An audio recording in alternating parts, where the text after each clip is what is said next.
শিক্ষার্থীদের নিরাপত্তা বিধানে আইনশৃঙ্খলা রক্ষাকারী বাহিনী সর্বোচ্চ সতর্ক অবস্থান গ্রহণ করেছে। প্রথম থেকেই পুলিশ সহনীয় ভূমিকা পালন করেছে, যার কারণে শিক্ষার্থীরা রাষ্ট্রপতি বরাবর তাদের স্মারকলিপি সরাসরি প্রদান করতে পেরেছে।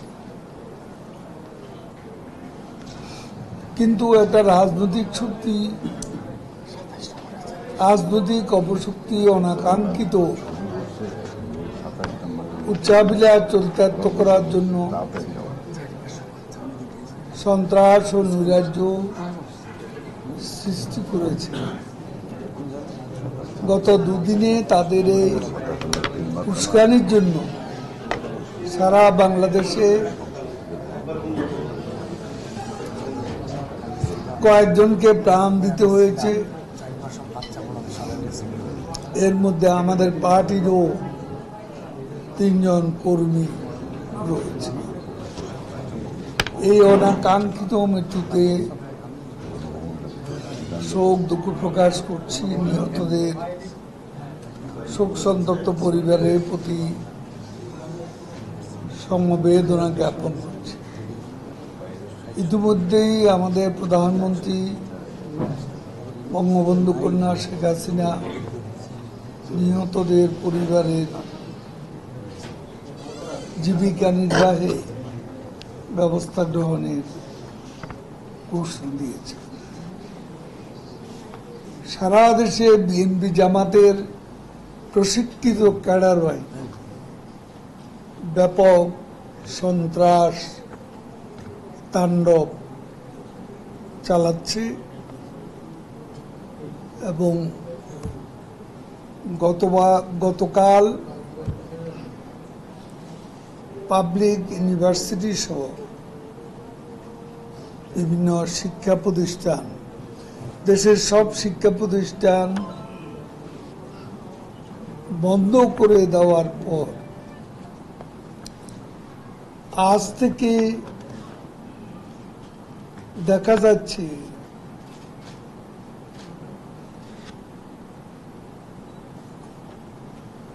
শিক্ষার্থীদের পরিবর্তে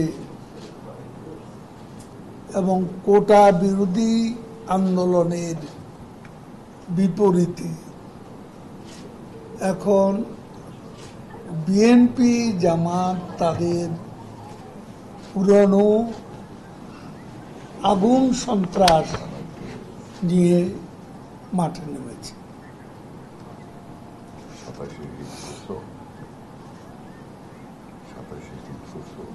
এই সন্ত্রাসী গোষ্ঠী শিক্ষা প্রতিষ্ঠানকে নিরাপদ আশ্রয়ের ঢাল হিসাবে ব্যবহার করে ইতিমধ্যে নৈরাজ্যজনক পরিস্থিতি সৃষ্টি করেছে। প্রশাসন, আইনশৃঙ্খলা বাহিনী পদক্ষেপ গ্রহণ করেছে। সন্ত্রাসী গোষ্ঠী ঢাকা বিশ্ববিদ্যালয় সহ বেশ কিছু প্রতিষ্ঠানে ছাত্রলীগের নেতা কর্মীদের উপর অকথ্য নির্যাতন। 3 শতাধিক ছাত্রলীগ নেতা কর্মী মারাত্মকভাবে আহত এবং এদের মধ্যে অনেকের অবস্থা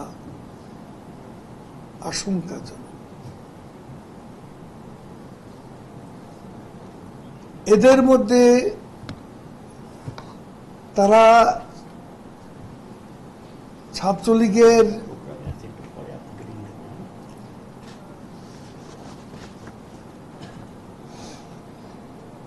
নারী শিক্ষার্থীদের উপর হামলা চালিয়েছে।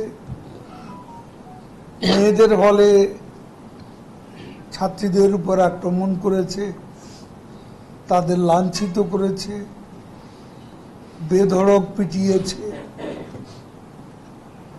এমনকি পুলিশ সদস্য সাংবাদিকদের উপরও হামলা করেছে। বেশ কয়েকটি বিশ্ববিদ্যালয়ের ভিসি ও শিক্ষকদের জিম্মি করে রেখেছে। কয়েকজন শিক্ষককে হেনস্থা করেছে, আবাসিক হলগুলোতে ভাঙচুর, অগ্নিসংযোগ করেছে।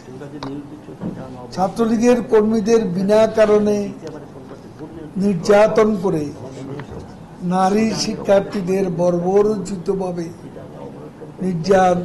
নির্যাতন করে, যা কোনো সাধারণ শিক্ষার্থীদের কর্মকাণ্ড বলে বিবেচিত হতে পারে। বাস্তবতা হলো বিএনপি দুর্নীতিবাজ,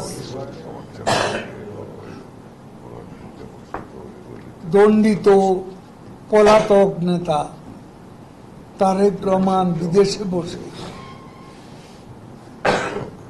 ছাত্রদলকে নির্দেশ দিয়েছে সাধারণ শিক্ষার্থীদের সঙ্গে মিশে গিয়ে দেশের পরিস্থিতি ঘোলাটে করতে, শিক্ষার্থীদের বিপদে নিয়ে সারা দেশে মধ্যযুগীয় কায়দা সহিংসতার মাধ্যমে সরকার হটানোর দুরভিসন্ধি বাস্তবায়ন।